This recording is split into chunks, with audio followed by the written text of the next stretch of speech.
How's it going, everyone? This is Mitchell Mander here, and welcome to another review of the Boruto anime. Today we're going to be covering episode 181, which is an adaptation of the very end of chapter 15 and all of chapter 16 of the Boruto manga. And they also added a couple of anime original parts into this episode, which I thought worked pretty well.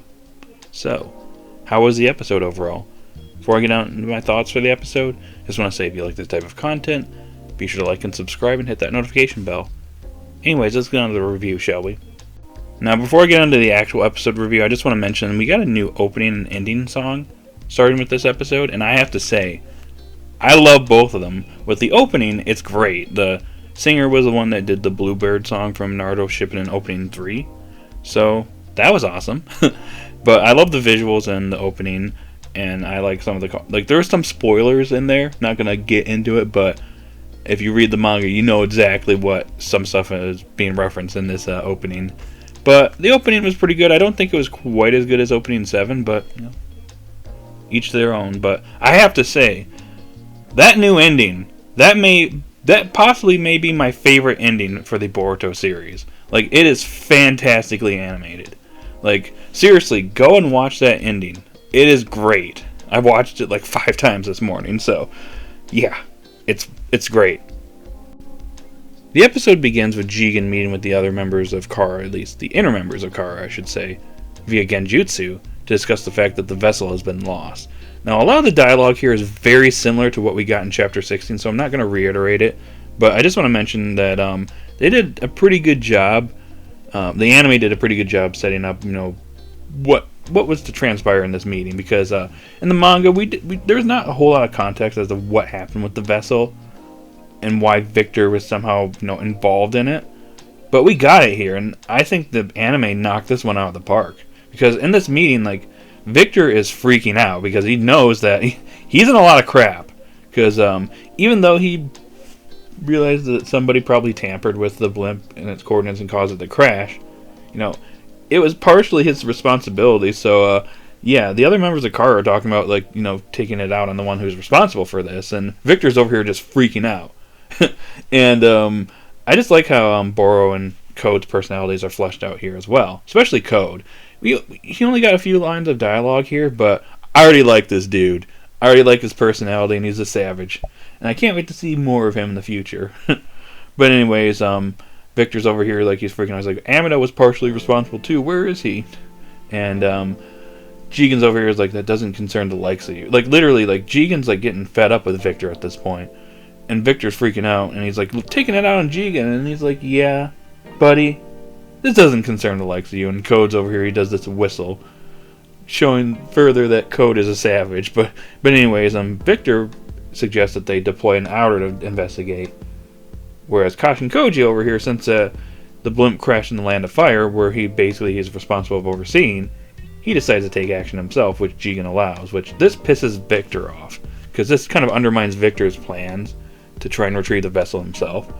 So after the meeting ends, he tries to get that tracking bug, because that bug that he had, that fly, it basically, you know, extracted data from the vessel. So he has it under his possession. However, Koji was there the entire time. And yeah. So Koji was pretty much sent there to assassinate Victor, because Jigen's not stupid. Jigen's aware of what's going on. Even though Victor thinks he can one-up Jigen, yeah, Victor, Jigen knew all along, you idiot. And I love how Koji just throws a kunai right at Victor, and then basically burns him alive. Which, it looks like they changed the name of his technique. It looks like it's called the trance of, like, flames or something like that. Something weird, but yeah, Victor becomes barbecue toast, and Koji goes back to inform Jigen that yeah, I took care of Victor. And the reason why they knew that another reason why they knew that Victor was, you know, betraying Kara, it looks like Amida over here actually revived Deepa's brain. Deepa is literally just a head. And apparently Deepa basically spilled the beans on Victor and what he was up to. And as soon as they got the information, like, yeah, we don't need this dude anymore, so Deepa is immediately erased. And one thing I thought was interesting here is Jigen's like, he actually, you know, we don't need him anymore, but he used to make me laugh, which I thought was kind of interesting. And while the blimp is still fresh in our minds, I just want to mention here, similar to what happened in Chapter 16, Konohamaru and Ujino arrive on site where the blimp has crashed, and they're investigating it. Konohamaru goes in, he realizes there's no survivors here, but sees the vessel container and realizes that something was in there and has escaped. And it looks like something's about to ambush the two of them, so I guess we'll see what happens in the next couple of episodes. I already know what's going to happen, but yeah.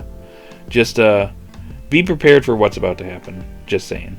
Now, pretty much for the rest of the episode, it's Boruto versus Naruto, and it's very similar to how the manga went. There are some differences, though. Like, I like how beforehand, Boruto's in the waiting room waiting for the match to start, and I thought that was pretty interesting. The only thing I didn't like here is that he mentions that he can't use his high compression Rasengan anymore, which is kind of annoying, because he has this really powerful Rasengan. It's basically like the Rasen Shuriken. He can't use it, very often or anymore. He's forbidden from using it. Unless Boruto starts throwing it around, who knows? But I don't know. I mean, I know it's not in the manga, but it just kind of slightly annoys me that he can't use this really powerful Rasengan that he just, spent how long trying to train to learn how to use it and can't use it anymore? I don't know.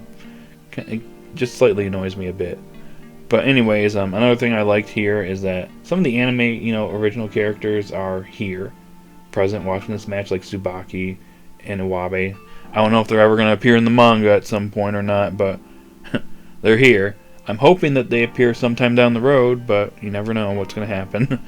But anyways, it's Naruto versus Boruto, and like I said, it's very similar to how the manga went. Like, Boruto is throwing Rasengans at Naruto, and he's seemingly absorbing it with his hand. He's like banging it away, and then the Rasengan immediately disappears, which Mitsuki catches on to pretty quickly.